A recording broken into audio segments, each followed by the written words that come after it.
আপনি হয়তো দেখছেন যে আপনার সংসার জীবন আস্তে আস্তে কেমন যেন পানসে হয়ে যাচ্ছে। দুজনের ভালোবাসার রিনিঝিনি শব্দ বাজা কমে গেছে, টুংটাং শব্দ কমে গেছে, গভীরতা যেটা, মধুরতা যেটা, সেটা যেন হারাতে বসেছে। আপনি বুঝতে পারছেন না যে কেন এমনটি হচ্ছে, কিন্তু আপনি এটা বুঝতে পারছেন যে আপনার পকেটের অবস্থা বড্ড খারাপ। আপনি আলটিমেটলি ফিনান্সিয়াল স্ট্রেসের মধ্যে আছেন, যে কোনোভাবেই হোক। হয়তো আপনার ইনকাম কমে গেছে, অথবা দ্রব্যমূল্যের ঊর্ধ্বগতির কারণে আপনার পারচেজিং পাওয়ার কমে গেছে। এখন আপনি ভাবছেন যে যে সম্পর্কটা এত সুন্দর ছিল সেটা কেন এত ক্ষীণ হয়ে যাচ্ছে, আস্তে আস্তে খারাপের দিকে যাচ্ছে। এর বড় কারণ হতে পারে ওই ফিনান্সিয়াল স্ট্রেস। ফিনান্সিয়াল স্ট্রেস আপনার সম্পর্ককে আঘাতপ্রাপ্ত করে, সম্পর্ককে ক্ষতিগ্রস্ত করে ফেলে আপনার অজান্তেই। আর সেজন্যই এই বিষয় নিয়ে আমি আজকে কথা বলতে চাই আপনাদের সাথে। আপনারা একটু মনোযোগ দিয়ে শুনুন যে ফিনান্সিয়াল স্ট্রেস কিভাবে আপনার সম্পর্কে প্রভাব ফেলে এবং কিভাবে সেই প্রভাবকে বাঁচিয়ে সম্পর্কটাকে স্বাভাবিক করা যাবে সেই বিষয় নিয়ে। প্রথমে আসি ফিনান্সিয়াল স্ট্রেস কিভাবে আপনার সম্পর্ককে নষ্ট করে সেই বিষয়ে। টাকা আমাদের জীবনের অত্যন্ত অপরিহার্য অংশ, কিন্তু যখন টাকার ঘাটতি বা আর্থিক অনিশ্চয়তা মাথা চাড়া দেয়, তখন তার প্রভাব পড়ে শুধু মানিব্যাগে নয়, প্রভাব পড়ে মনে, আর সবচেয়ে বেশি প্রভাব পড়ে সম্পর্কের উপর। ধরে নেই একজন সংসারের চাপে আছে, ঋণ, বাচ্চার স্কুল, ট্রান্সপোর্ট বিল, বাসার খরচ, সবকিছু কাঁধে নিয়ে সে হাঁপিয়ে উঠেছে। অন্যদিকে তার সঙ্গী হয়তো বিষয়টা বোঝার চেষ্টাই করছে না, বা সাপোর্ট না করায় সে মানসিকভাবে আরো ভেঙে যাচ্ছে। এই যে মানসিক চাপ, এই মানসিক চাপ আস্তে আস্তে তার এক ধরনের বিরক্তিতে রূপ নেয়। সন্দেহ, অভিমান, দোষারোপ এইগুলো তখন আস্তে আস্তে শুরু হয়ে যায়। আগে যেসব দোষ ত্রুটি অল্প মনে হতো, এখন সেগুলো বড় মনে হতে থাকে, কারণ আগে যেখানে কমফোর্ট ছিল সেখানে এখন ডিসকমফোর্ট তৈরি হয়েছে। মনোবিজ্ঞান কি বলে? গবেষণায় দেখা গেছে আর্থিক চাপ মানসিক উদ্বেগ, ডিপ্রেশন এবং সম্পর্কের উপর নেতিবাচক প্রভাব ফেলতে পারে। মার্কিন যুক্তরাষ্ট্রের একটা জরিপে দেখা গেছে যে 75% দম্পতির মানসিক দূরত্ব বা মানসিক সম্পর্কের অবনতির প্রধান কারণই হচ্ছে আর্থিক স্ট্রেস। এই বিষয়টা বাংলাদেশের ক্ষেত্রে কিন্তু আলাদা নয়, বা বিশ্বের কোনো দেশের ক্ষেত্রেই আলাদা নয়। আর্থিক স্ট্রেস একটা প্রেশার তৈরি করবেই, যার একটা মাল্টিপল বা রিপল একটা ইফেক্ট থাকবে। যেমন স্বামী হয়তো দিনরাত কাজ করছে, স্ত্রী অভিযোগ করছে যে সে তাকে সময় দেয় না এবং টাকাও দেয় না।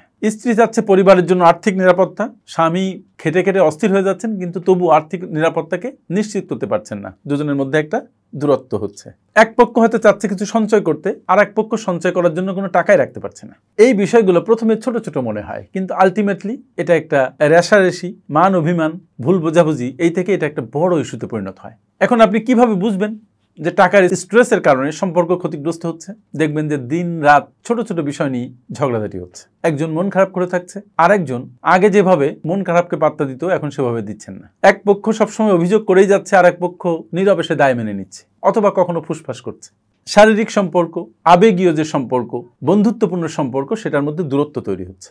বিভিন্ন ধরনের কথাবার্তা চলে আসছে, যার মধ্যে উত্তেজনাকার পরিস্থিতি তৈরি হচ্ছে। একজন আরেকজনকে সঠিকভাবে সহ্য করতে পারছেন না। যখনই দেখবেন যে এই ধরনের সমস্যা তৈরি হয়েছে, তখনই একটু থামবেন, বি কেয়ারফুল। তখন দুজন দুজনকে বোঝার চেষ্টা করুন, কারণ সম্পর্ক একবার নষ্ট হয়ে গেলে, একবার সাংঘাতিকভাবে খাদের কিনারে গিয়ে দাঁড়ালে, তখন সেটাকে রিপেয়ার করা ভেরি টাফ। বরং দুজনই যদি কেয়ারফুল হন, তাহলে এই যে আর্থিক স্ট্রেস সংক্রান্ত কারণে যে সম্পর্কের অবনতি হচ্ছে, সেটা থেকে বের হওয়া যায়। তাহলে কি করতে হবে আমি ওয়ান বাই ওয়ান বলছি। প্রথমত, দুজন খোলামেলা আলোচনা করুন।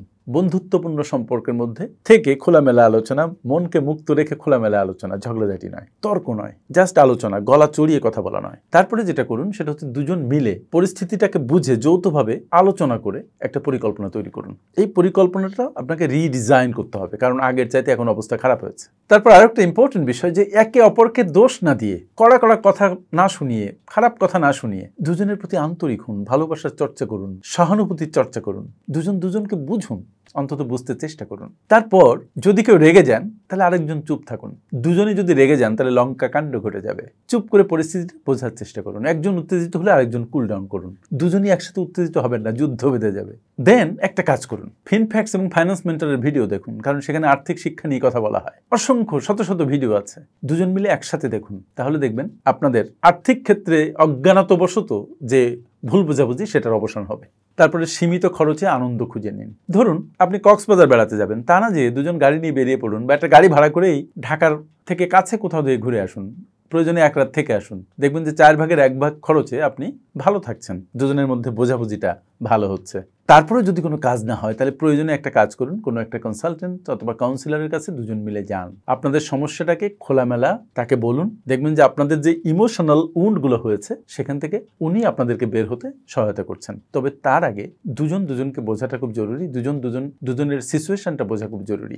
ওয়াইফ যিনি কাজ করেন না তার বোঝা দরকার কিভাবে কষ্ট করে আয় করতে হয়, আর হাজব্যান্ডকে বোঝা দরকার যে ওয়াইফরা কত কষ্ট করে বাসা সামলান, দুটোতেই কষ্ট আছে, দুটোতেই স্ট্রেস আছে, তার উপরে আর্থিক স্ট্রেস, দুজনের মেজাজ খারাপ হবেই, কিন্তু সেখানে শান্তভাবে ধৈর্যের সাথে মোকাবেলা করা এবং ইনকাম বাড়ানোর চেষ্টা করা ছাড়া বিশেষ কোনো বিকল্প নেই। সবাই ভালো থাকবেন এবং নিজেদের মধ্যে সুন্দর সম্পর্কের চর্চা করবেন। চর্চা আপনার একটা সুন্দর সম্পর্ককে এনশিওর করতে পারে। Thank you very much.